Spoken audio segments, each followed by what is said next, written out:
Haleluya bazalwane, ekuseni egameni likaJesu ngiyawuthanda ukubingelela umfundisi kuBabezulu egameni likaJesu. Ngibingelele namake umphathi wemalangeni egameni likaJesu, umshumayeli walapha ekhaya. Ngibingelele abafundisi lesinabo endlini kaNkulunkulu egameni likaJesu, bobhuti bobabe egameni likaJesu lesinabo even na social media ekuseni egameni likaJesu. Haleluya. Bazalwane, ukhona uNkulunkulu soloko senguye nanamuhla egameni likaJesu. Wethembekile, wethembisa futhi ukuthi ngeke asishiye, ngeke asilahle egameni likaJesu. Amen. Bazalwane, bengitawukhuluma ngako nje namuhla egameni likaJesu. Ngasho ukuthi sidawuqala nje kufunda encwadini yaLuka chapter 15 namhla ekuseni. Luka chapter 15 egameni likaJesu. Haleluya. Amen.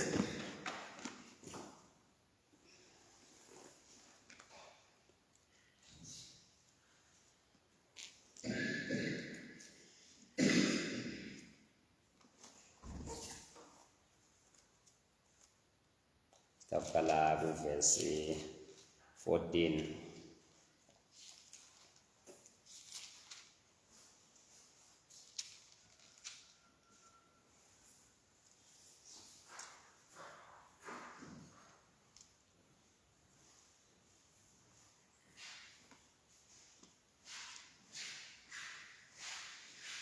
Izolethemba njalo ngobuya yazi indlela, uzongihola ngeso angiselela ezulwini woraka ngibone kakade angethula umthwalo wangishiya.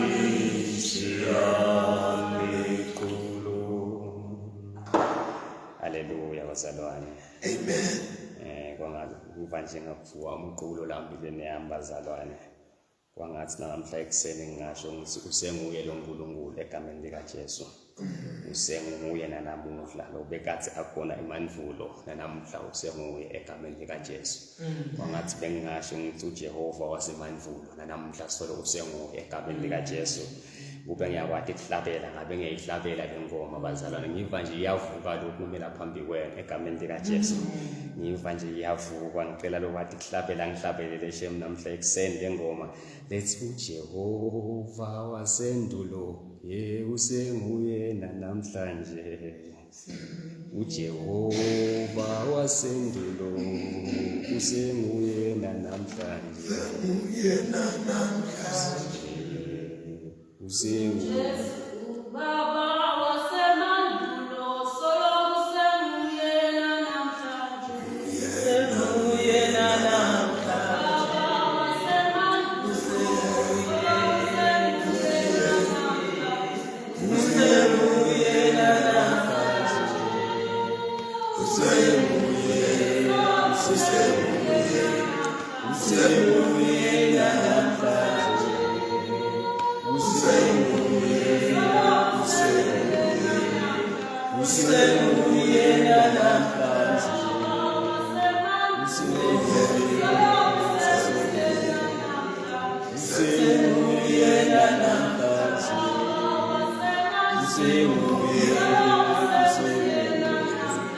Usenguye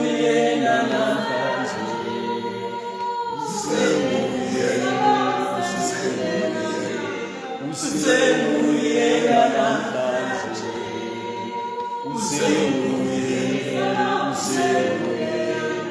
usenguyena namhlanje. Haleluya. Khona uNkulunkulu wethembekile, usisenguyena namhlanje egameni lika Jesu. Haleluya. Futhi wethembekile egameni lika Jesu. Indlela takhe babe egameni lika Jesu diphakeme kunedethu egameni lika Jesu. Haleluya. Bazalwane sitawufunza nje incwadi ya Luka namuhla egameni lika Jesu. Luka chapter 15 sitawuqala kuverse lika 14 egameni lika Jesu. Lapho sifunza khona ngendvodzana yelahleko sesiphetha liviki egameni lika Jesu lekuta emkhulekweni namuhla lapha ku morning devotion. Haleluya. Amen. Bazalwane la uqala nje kufunza lapha kulo verse 14 la lithi khona yayidla yonke imali kwefika indlala lenkulu kulelo live ingasenalutho yahlupheka kakhulu. Haleluya.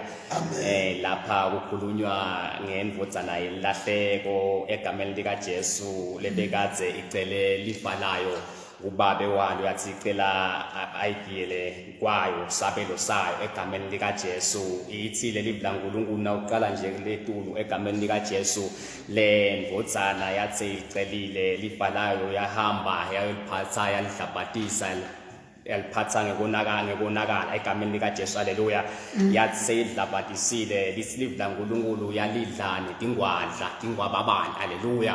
Lifalayo yalidlabatisa yangaliphathi kahle egameni lika Jesu. Haleluya. Because once wasuka kubabe uNkulunkulu konke kuyaphela, konke kuyashabalala. Haleluya. Yenta njalo ke le ndvodzana ilahleko yathi seyicelile konke kubabe wayo wayinika babe wayo because lo uNkulunkulu lesimkhonda uNkulunkulu lo ngabambani ngenkani akasilo lidlokode egameni lika Jesu lokwendisa into ngenkani egameni lika Jesu. Sometimes ukhanza ukuthi most of us siyaqela kuNkulunkulu into asiphe uNkulunkulu sisephasi eliphahla la uNkulunkulu sisendlini ya uNkulunkulu sikholwa kahle man egameni lika Jesu. Leli verse selisibona selithi ngifuna kubalandzela kepha sicele nje into uNkulunkulu asiphe akusasiphile siphume endlini ya uNkulunkulu sigijime siyodlabatisa ngephandle simangale ukuthi laba labasele la ngemuva bakhonda uNkulunkulu bamangale ukuthi uyathi besisolo sinaye unele kuthola maybe lo msebenzi bekawufuna egameni lika Jesu wase uyaphuma endlini ya uNkulunkulu unele kuthola le moto bekayithandazela wase uyaphuma endlini ya uNkulunkulu unele kuthola le ndlu lenkulu lesanayo egameni lika Jesu lamnike yona uNkulunkulu wase uyaphuma endlini ya uNkulunkulu kuneni lokulahlekile sibe sendlini ya uNkulunkulu egameni lika Jesu. Sometimes ukhanza labanye ukuthi egameni lika Jesu sekuphume even nanembeza ngekhathi kwabo hayi because baphume endlini ya uNkulunkulu. Haleluya. Once waphuma endlini ya uNkulunkulu egameni lika Jesu impilo yakho ngayisafana ngesikhathi uNkulunkulu egameni lika Jesu utaba nelishinjo utaba nemehluko utawutholwa dinaphuza tehlakalo letinengi ungephandle egameni lika Jesu utawutholwa kugula egameni lika Jesu ukuthathe ukuyise ekufeni kwenguna phakathi lapha siyathola ukuthi yayidla yonke imali kwefika indlala lenkulu kulelo live ingasana lutho yahlupheka kakhulu. Why ihlupheke kakhulu? Because isuke kubabe uNkulunkulu egameni lika Jesu. Uthi na uqhubeka nalo leli live la uNkulunkulu lithi ngabo ke yahamba yayawufuna umsebenzi kumuntu walelo live egameni lika Jesu. Lisina uqhubeka wayithumela enhlonhleni yakhe kuyakwelusa tingulube egameni lika Jesu wayithumela enhlonhleni yakhe kuyawulusa tingulube. Imagine usuka etulu high state egameni lika Jesu labo kade ukhona khona uhamba uyodlala ifa lakho uyengekonakala. So imagine lapho seliphelile so uhamba uyofuna into letiphasi kani wena uyadada ukuthi isigaba sakho kwesikuphi egameni likaJesu, irank yakho bekade isetulu egameni likaJesu. Imagine nje sosukile lapho bokade position bokade ubekwe khona egameni likaJesu ngenxa yebulima bakho, ngenxa yengqondo yakho lebiyengile egameni likaJesu. Lithi leli laNkulunkulu wase uyahamba egameni likaJesu uyawufuna ematoho kahle kahle egameni likaJesu, wase waseka umsebenzi wathola wekulusa dengolube egameni likaJesu. Lithi leli laNkulunkulu nawuqhubeka wafisa because bekalamba wafisa nekudla imivumba yedengolube egameni likaJesu. So bekade kunendlala kude lapho bekade khona angathola lakabisa ethunjini khona because bese liphelile lifa lababe because iyaphela into yaNkulunkulu naso sukela kuye egameni likaJesu. Lo nako nyalo usesela kuNkulunkulu kukhona because uNkulunkulu egameni likaJesu, kukhona because usustain uNkulunkulu kwanyalo because usela kuye egameni likaJesu. Lapha namuhla ngitakhuluma ukuthi ungasuki kuNkulunkulu egameni likaJesu ngoba sokutholile lokufunako ukuthi ngoba nana ngosengakathole kubheka ubelesele njalo kuyabeketelwa endleleni uthi uNkulunkulu evini lakhe asimfuneni asenekutholakala asesedudane egameni likaJesu. Lo uNkulunkulu wethu usemfihlakalweni, we need to dig deeper egameni likaJesu ukuze umfumane. Lengakusho namuhla ekuseni ngasho ukuthi beketela utawulunga ngoba kunje ukhona uNkulunkulu wethembekile kusenguye nanamuhla egameni likaJesu. Akashinji akaguquki, timiso takhe solo timile, tindlela takhe tiphakeme egameni likaJesu. Uthe yena evini lakhe ungiyebo phindze abe amen egameni likaJesu. Solo ukubonile ekukhala kwakho ukhona uhlalele wena uze ukhone kumsinza umnyikatise ulingise nayo madoda lekathi ana Jesu emkunjini egameni likaJesu. Alele Jesu kwathi sekufika sihushu mani kwathingeka emadoda latamvusa sasibona sekungathi sekukatla magagasi safuna kunqwilisa lomkhumbi safuna kwengama lomkhumbi ngepha bamvusa lomkhulu kunako konke bathi sebamvusile kuyo mkhumbi Jesu wavele wavuka wakhuta lesehlakalo immediately savele sathula egameni likaJesu. Haleluya. Ukhona uNkulunkulu ufuna nje umlota unyikatisa yena naseva kongathi timvu sethishabalele setithulile egameni likaJesu. Lokumqabulako ngalendvodza lesifunda ngayo ngale prodigal son namuhla egameni likaJesu. Kulise livla uNkulunkulu yase iyasangluka engqondweni yayo yase iyabuya kuma senses ukuthi yathi mani ekhaya bengithola konke, ekhaya kude bengikuswela, ekhaya bengithi nangithi ngifuna lokhu ngikuthole nanamuhla ngimemetelela lapho endzaweni lapho ukuthi asibuyeleni ekhaya. Sihloko sanamuhla lentani phasona ukuthi asibuyeleni ekhaya, siyadingeka kukhona konke ekhaya, sibekelwe ekhaya egameni likaJesu. Silingise nayo indvodzana yelahleko leyasangluka engqondweni yathi ekhaya yathi bengikuthola konke. Lapho lengikhona khona sengiyabona kwangathi sengiya ekufeni lapha, impilo yami seya ekufeni. Yaqala yathi nayisangluka yakhumbula ukuthi yathi ngitawufike ngendeni phambi kwababe nangifika, yathi ngitawuqala ngitehlise ngitithobe phambi kwababe egameni likaJesu ngiconfesse ukuthi I am wrong egameni likaJesu, ukuthi ngonile egameni likaJesu. Ngithi sengiconfessile kubabe ngihambe ngiyena kuNkulunkulu ngiyawucela insethelelo nakuye. Haleluya. uNkulunkulu ufuna abantu labanjalo labatawudiscover ukuthi yathi ngirong. Haleluya. Kuthi konke sekwendekile, konke sengikwendile but I'm wrong. I need to repent. Haleluya. Kudingeka ukuthi ngicele insethelelo. Athi verse 16 yayilamba izimade ifise kudla imidvumba ledliwa dingulube ngobe yayinganikwa umuntu kudla. Uthi na uqhubeka ku7 athi sigcino yasangluka engqondweni yaqabanga yathi tonke tisebenta babe tidla tizimade titibekele kepha mina lapha ngilamba kangaka. Haleluya.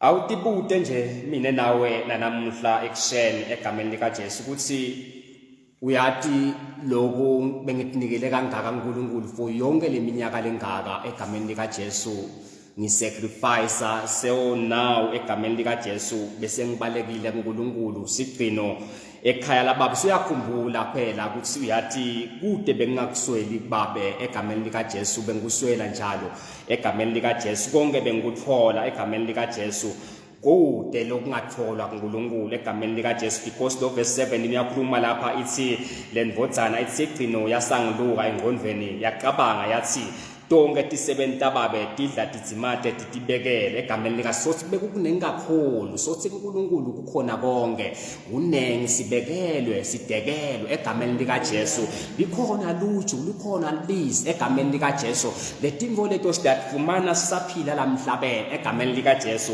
if usitawuhamba ngokwethembeka kuNkulunkulu egameni lika Jesu lithi lelive la uNkulunkulu kepha mina lapha ngilamba kangaka egameni lika Jesu imagine letinto awusatibona lobotithola egameni lika Jesu awusatithola because usukile ku right position lapho uNkulunkulu bekakufunela khona athi verse 18 wakhona ngitawuhamba ngiye kubabe ngithi kuye babe ngonile nabo kuNkulunkulu labafunako ufuna nje bami labatawuthi inkosi ngonile phambi kwakho egameni lika Jesu lithi na uqhubeka ngawathi fika wathi ngonile kuNkulunkulu nakuwe babe egameni lika Jesu athi na uqhubeka ku verse 19 angisafanele ukuthi ngibitwe ukuthi ngiyindvodzana yakho egameni lika Jesu sale umane ungenda lomunye wetisebenti takho so lapha lengutholako ngalendvodzana yelahleko egameni lika Jesu uyathi yafike yatehlisa phambi kweyise naphambi kwaNkulunkulu egameni lika Jesu ukuthi yona ihambe ngekonakala ekhaya yathatha ihambe udlabhatisa libhalayo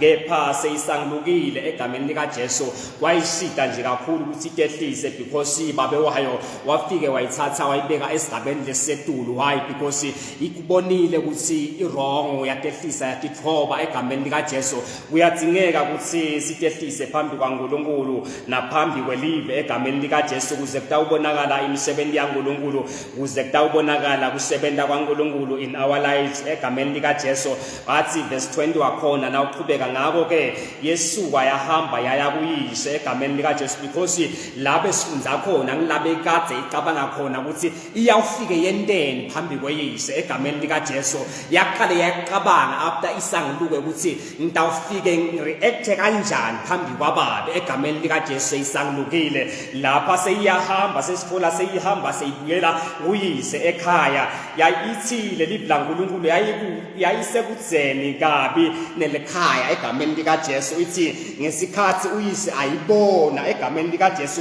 inhlitiyo yeyise yagcwala sihawu inhlitiyo yaNkulunkulu yagcwala sihawu egameni lika Jesu because egameni lika Jesu lelibla uNkulunkulu nawuqhubeka lithi wayihawukela wagijima wayihlangabeta egameni lika Jesu wayigaqa ngemkhono wakhe wayanga egameni lika Jesu wase uyise uyayihlangabeta egameni lika Jesu emva ukuthi sayibonile egameni lika Jesu ukuthi nayi indvodzana yami iyabuya nayi indvodzana yami ibuye iphila nayi indvodzana yami lebeyilahlekile idukile nelive kepha namuhla seyibuyile ekhaya why because isangilukile egameni lika Jesu nawe wena lokuzophashane naNkulunkulu nanamuhla uyabitelwa kunaliqhibile linguJesu nawe uyabitelwa namhla ekuseni egameni lika Jesu ukuthi bungahlanganyela nalabangcwele nawe akukhathalekanga ukuthi uqoshwe yini esonweni egameni lika Jesu kepha tithobe because lenzaba yakho naNkulunkulu hayi nemuntu lokone esonweni egameni lika Jesu lenzaba yokuthi ubuyisane naNkulunkulu yena yedwa egameni lika Jesu kuze utawufumana kuphila kwenguna phakathi egameni lika Jesu uyabuyelwa ekhaya egameni lika Jesu awuhlali esigangeni kwemphelane egameni lika Jesu ngimemetelako namhla ngasho ukuthi buyela ekhaya egameni lika Jesu ekhaya kukhona konke tikhona tingubo lokumbathwako ekhaya, kukhona kudla lokudliwako ekhaya egameni likaJesu, ikhona indandatho logqokiswa yona ekhaya. Why? Because egameni likaJesu you knowledge lokuthi you are wrong egameni likaJesu.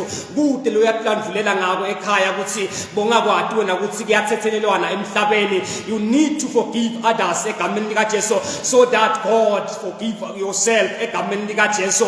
Kudzinga ukuthi uthethelele kwananawe egameni likaJesu. Kudzingeka ukuthi ubaqolele labanye kuze utawukhona kubuyisana naNkulunkulu egameni likaJesu.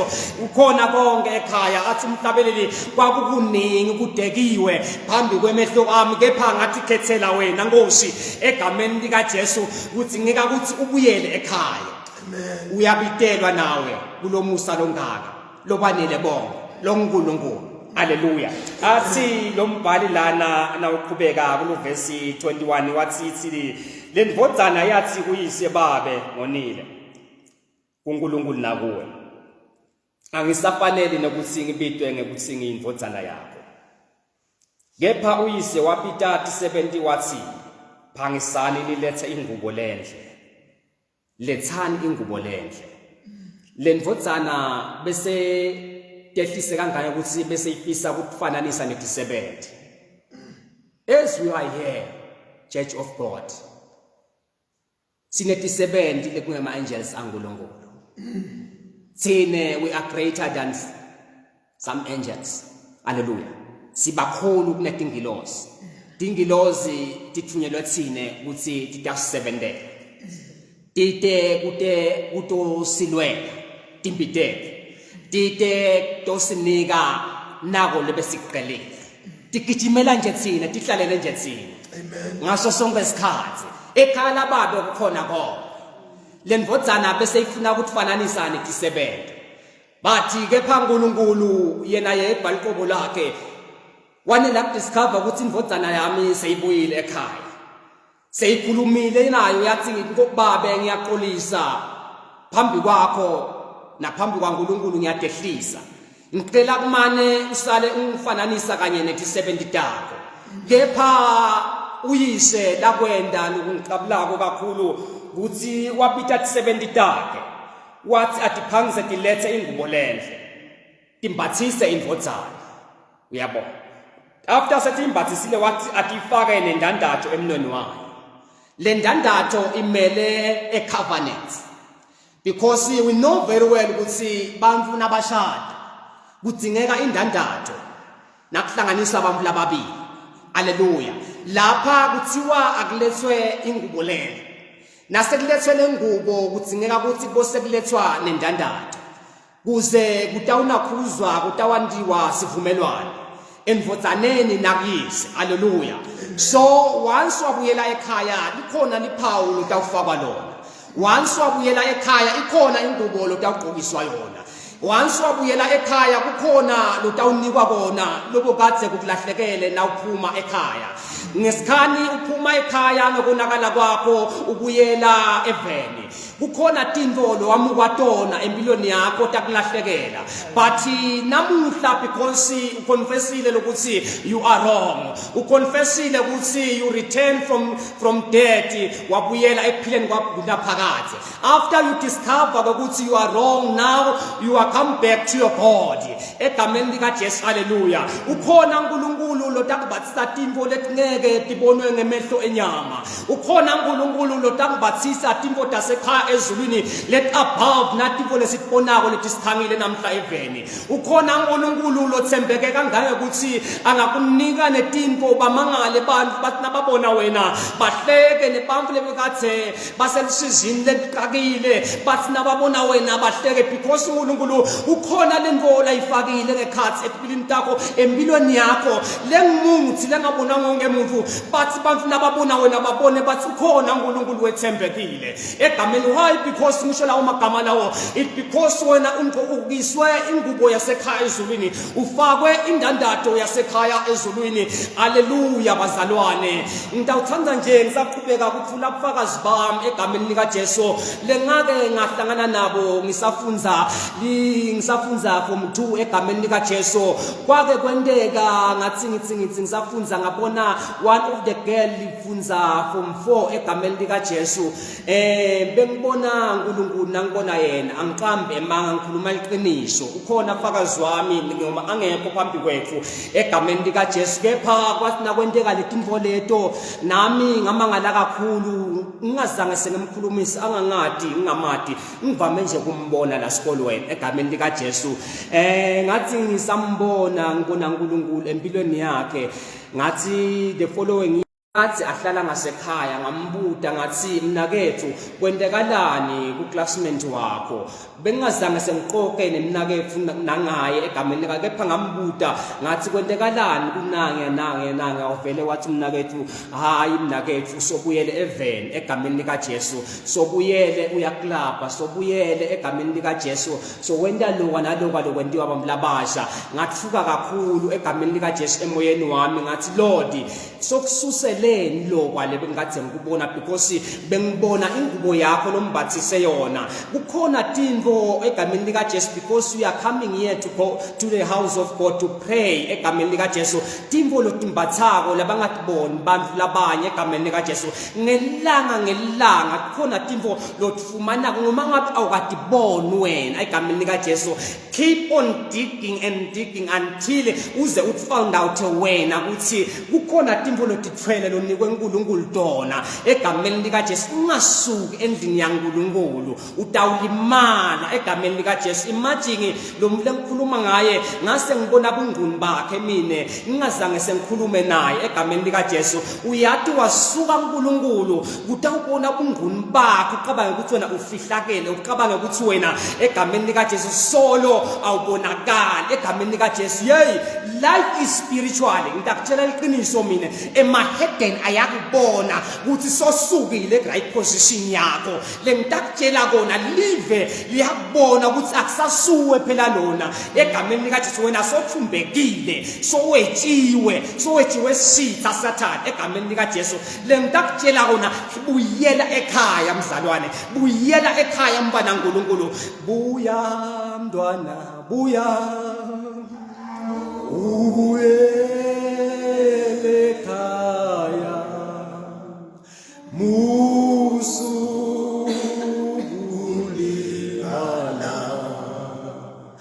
buyele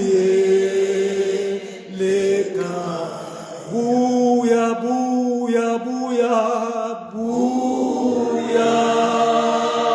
mntwana buya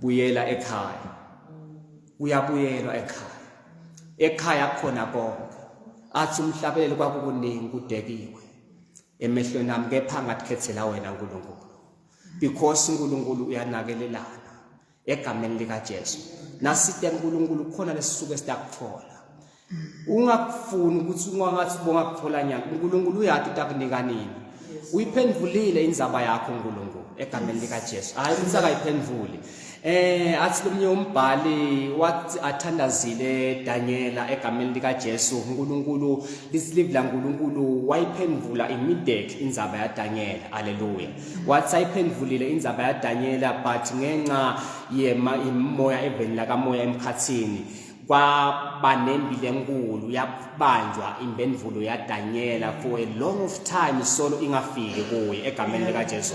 It's not about ukuthi uNkulunkulu wethu akaphendvuli masinyane khona nya uyaphendvula egameni lika Jesu. Kuyaliwa, life is spiritual. Ukwathi lo ukuthi impilo engimoya egameni lika Jesu, once wa understand letinto leto egameni lika Jesu, once wabamba tinto takho even lika moya, even physically ngilapho khona ukuthi na ubamba lo ubone kungayekeleka kubambeleke ubone kubambeka haleluya because uqale wanakhuza wathola lokuthi impilo engimoya egameni lika Jesu tihlakalo tekushaya kangaka because our understand ukuthi life is spiritual even our God lesite kuye is a spirit egameni lika Jesu so uze sitawukhona ukuxhumana naye kudingeka ukuthi sibe kumoya haleluya uze sitawuxhumana naye kube mnanzi kithi egameni lika Jesu lithi leli blankulunkulu lapha na ukubeka egameni lika Jesu sifunza ngale ndvodzana yelahleko egameni lika Jesu lapha 23 nifune kusho loyise uthi abafune lithole egameni lika Jesu haleluya bafune lithole egameni lika Jesu leli khuluphele egameni lika Jesu balihlabe yabo sekuyadliwa kuyajatshula why because seyibuyile indvodzana yelahleko once wabuyela ekhaya lizulu yahlokoma lijabule egameni lika Jesu once usukade kakudze naNkulunkulu balekile endlini yaNkulunkulu uthi angisayophinze ngilibhanze egameni lika Jesu once wabuyela kuNkulunkulu kuyajatshula ekhaya ezulwini kuhlokonywa egameni lika Jesu if ngabe kuyahlatshelelwa kudahlatshelelwa wena why because ubuyele kuNkulunkulu athi verse 24 athi ngobe lendvodzana yami beyifile egameni lika Jesu so if ngabe bo7 ungekho uNkulunkulu bofile manje buyela kuNkulunkulu egameni lika Jesu athi kodwa nyalo seyiyaphila egameni lika Jesu because seyibuyela kuNkulunkulu once wabuyela kuNkulunkulu udabo sofumana ukuphila empilweni yakho ukuphila kwengunaphakathi egameni lika Jesu lithi leli blankulunkulu beyilahlekile kodwa nyalo seyitholakele egameni lika Jesu ngakho kwase kuyadliwa kuyajatshulwa egameni lika Jesu once wabuyela kuNkulunkulu utawudliwa kujatshulwa egameni lika Jesu nangekhathi emoyeni wakho emphefumulweni wakho uvele ukuthi kuyajatshulwa egameni lika Jesu uthi vele umuhamba uhambe ngenakhuza ngemagunya egameni lika Jesu utive ukuthi hathi ngihamba ngoma ngabe ngincama egameni lika Jesu but I am a greater one egameni lika Jesu ngilomkhulu because wena waNkulunkulu waNkulunkulu longetulu nako konke egameni lika Jesu waNkulunkulu lophethe umhlaba wonke egameni lika Jesu waNkulunkulu ongabhubhisa konke ngesikhathi sinye egameni lika Jesu waNkulunkulu egameni lika Jesu lokhona ndzawo tonke ngesikhathi sinye lobonako egameni lika Jesu wherever lapho ukhona khona egameni lika Jesu lithi leli blankulunkulu na uqhubeka lapha 26 yase ibita lesinye 37 yatibuta ukuthi kwende njani lapha ekhaya bese kuta indvodzana lapho indvodzana lenzala egameni lika Jesu lithi leli blankulunkulu lendvodzana lenzala beyisemasimini ivala umsindo ukuthi kwente kalani lapha ekhaya ngoba bekade kujatshula kuhlokonywa egameni lika Jesu kwentiwe lelizila lendvodzana lebuyile ekhaya egameni lika Jesu ithi leli blankulunkulu yase ibita lesinye sisebenzi yakuta ukuthi kwente njani lapha ekhaya kunemisindo lonje sithi lesi blankulunkulu 27 sisebenzi sathi kuye umnakeni sokuyile ngakho ke uyihlo umhlabisele lithole lelikhuluphele ngobe umnakeni ubuye asaphila haleluya ubuye asaphila athi lo verse 28 indvodzana lenkulu yathukuthela yabila yase iyala kungena lapha ekhaya kwathi mate kwaphuma uyise waya kuyincenga egameni lika Jesu waya kuyincenga wathi lo verse 29 yamphendula yathi kodwa babe mina yonke leminyaka bengihleti nawe ngikusebenzela angizange sengiphule namunye umyalo wakho kodwa awuzange sewunginike nangalinye lilanga ngisho nelizinyane nje uthi nami ngitijabulise kanye nebangani bami iyabalisa indvodzana lenzala lana ibalisela uyishe egameni lika Jesu haleluya athi lo verse 30 athi kodwa lendvodzana yakho nayibuya phatlata lifa lakho netingwadla yona uyihlabise ithole lelikhuluphele solo iyabalisa lana uthi lo verse 31 uthi uyise wathi kuye ndvodzana yami wena unami njalo egameni lika Jesu nabo konke lokhu kwami ubokwadi ukuthi kwakho. Haleluya. Athi lo verse 32 kepha kusifanele ukuthi sijabule sidle ngokuthokoza ngobe umnakenu abefile kepha manje sewuyaphila, abelahlekile kepha manje sewutholakele. Haleluya. Kukhuluma uyise lapha ekugcineni na uphetha lendzaba egameni lika Jesu. Kukhona nje lelo ngunakako lapha egameni lika Jesu ukuthi uyati uthi maybe na uhleli nababe wakho ekhaya egameni lika Jesu, solo uhleli naye for a long time egameni lika Jesu, ukhanze ukuthi sometimes usita someone else lo ngephandle egameni lika Jesu, amsite ngemandla akhe nangemagunya because akekho ngekhathi endlini egameni lika Jesu, uhlala khashane uyamsita kakhulu egameni lika Jesu. Ukhanze ukuthi maybe ukhona someone else losobalisako ngalesimo leso lesimvelelako ekhaya lesimvelelako endlini yaNkulunkulu ukuthi why kusitwe lona kangaka egameni lika Jesu mina ngingasitakale. Phela wena awusitakali because ngaso sonke isikhathi uhlala utholakala useceleni kwayise egameni lika Jesu. Konke lokwababa wakho egameni lika Jesu lisho njalo leli laNkulunkulu lapha egameni lika Jesu uthi lo yise konke lokwami mfothana solo sonke lesikhathi solo unami, konke lokwami ngekwakho, konke bengisolo ngikwenda besikwenda kanye egameni lika Jesu. Ungakhathazeki, asibuyele ekhaya egameni lika Jesu. Sentawuphetha nje bazalwane, ngitawuthanda ukuthi egameni lika Jesu sifunze incwadi yabase Roma chapter 8. Romans chapter 8.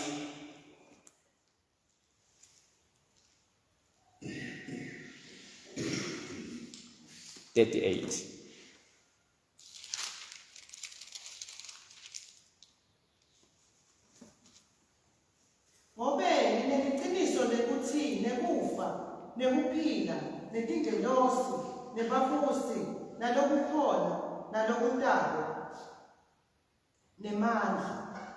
39. Nalokuphakeme, nalokujulile, nome usiphi isidalo, kungeke kube nemandla ekusehlukanisa neluthando lwaNkulunkulu.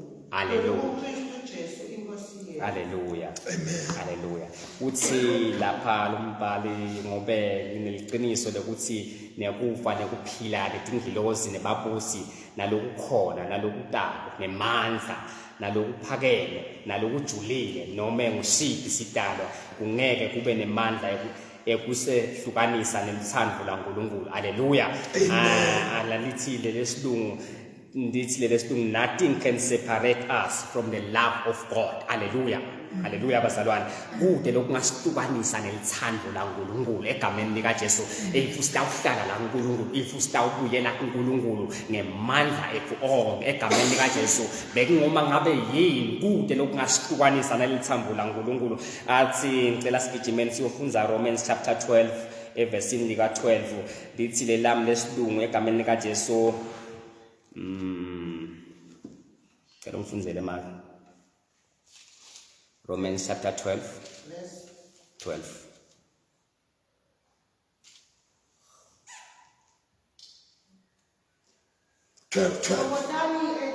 Fokotani ethembeni, nibeketele elusizini, niqinisele njalo emthandazweni. Yeah. Be joyful in hope and faithful in prayer. Hallelujah. Lithile livla uNkulunkulu asifokoteni ethembele sibeketele elusizini niqinisele njalo emthandazweni njengoba sitilela sitawuthandaza egameni kaJesu, njengoba besitile lapha besitawukhuluma with the prodigal son egameni likaJesu. Kudzingeka kuze egameni likaJesu sibe joyful la kulombuso waNkulunkulu, sijabule sihlokome egameni likaJesu, sibe joyful in hope and faithful in prayer egameni likaJesu. Olwa egameni lika Jesu siba nalesiqiniseko egameni lika Jesu ngaso sonke isikhathi wherever we go egameni lika Jesu. Lithi nje umthandazo wami lenginawo namuhla egameni lika Jesu sengitawuphetha egameni lika Jesu. We need to say thank you Lord egameni lika Jesu. that nothing can separate us from the love of God. Siyabonga nanamuhla uNkulunkulu wethu, siyabonga kakhulu nganalo sosentele kona egameni lika Jesu ukuthi kude lokungasihlukanisa nelithando lakho egameni lika Jesu, noma ngabe bekungathiwa yini, noma ngabe bekungabekwani phambi kwethu, kude lokungasihlukanisa, bekungabagula, bekungaba lusizi, bekungaba kufa egameni lika Jesu, kepha egameni lika Jesu if silakuwe kude lokungasihlukanisa nelithando lakho simakathi egameni lika Jesu. Lord, nanamuhla kudingeka nje ukuthi sithi Nkosi, nanamuhla siside egameni lika Jesu. Help us Lord, help me Lord egameni lika Jesu to be joyful in hope and faithful in prayer egameni lika Jesu. Nanamuhla kudingeka nje kwangathi besingasho sithi Nkosi, Father, thank you for the promise that my faithful walk will be rewarded and you will be bring back from the enemy. Hallelujah egameni lika Jesu. Ma prayer am lawo bazalwane lenginawo nanamuhla uthi lapha nawufunza incwadi yakubase Philippi egameni lika Jesu chapter 1 verse 16 kwangathi nanamuhla bongadakhela nje umthandazo ngalo Philippians chapter 1 verse 6 uthi God, thank you that you will complete the good work that you begin in me egameni lika Jesu. Amen. Kwangathi nje bongadakhela leyo mthandazo loyo nanamuhla ngale liveli lapha Philippians chapter 1 verse 16 uthi Nkosi, nanamuhla ngiyabonga simakathe kakhulu egameni lika Jesu uthi ukwendile nakunhlalo egameni lika Jesu uthi ukuphelelisile nanamuhla nakulokuhle egameni lika Jesu, nawumsebenzi lomuhle lobosokade uqalile empilweni yami egameni lika Jesu. Ugijime uye Acts chapter 26 evesini lika 18 utakhele nemthandazo nanamuhla uthi God, I ask that you will open egameni lika Jesu my eyes egameni lika Jesu, so that egameni lika Jesu you will turn from darkness to light egameni lika Jesu, and from the power of Satan to the power egameni lika Jesu emandleni akho. Hallelujah. Uze ngikhona ukuphelelisela emandleni akho egameni lika Jesu. Kwangathi nje bongatfunzela so sekhaya la umavesi lawo egameni lika Jesu sesiphetha nanamuhla ukhona uNkulunkulu lotawubuyisela abantu egameni lika Jesu ensaveni yakhe, ukhona uNkulunkulu lotawubuyisela labathandzako egameni lika Jesu, those who repent egameni lika Jesu, labaphendukile balungisa naye imbodana yelahleko bathi Nkosi, ngiyati ukuthi ngihambe ngekonakala lobo kade unginike kona, lobo kade ungiphathise kona angakwendi kahle ngokwethembeka endleleni yami, kepha namuhla ngithi ngiyabuyela kuwe full force, ngidinga ukuthi ngibuyele kuwe egameni lika Jesu, ngibebede siqi egameni lika Jesu, ngithi ngiyabuya kuwe kuze ngitawufumana naye indandatho, ngithi ngiyabuyela kuwe kuze ngitawufumana naye ingubo yebukhosi loyibekelela abangcwele bakho egameni lika Jesu. Hallelujah. Amen. Praise God. Praise God.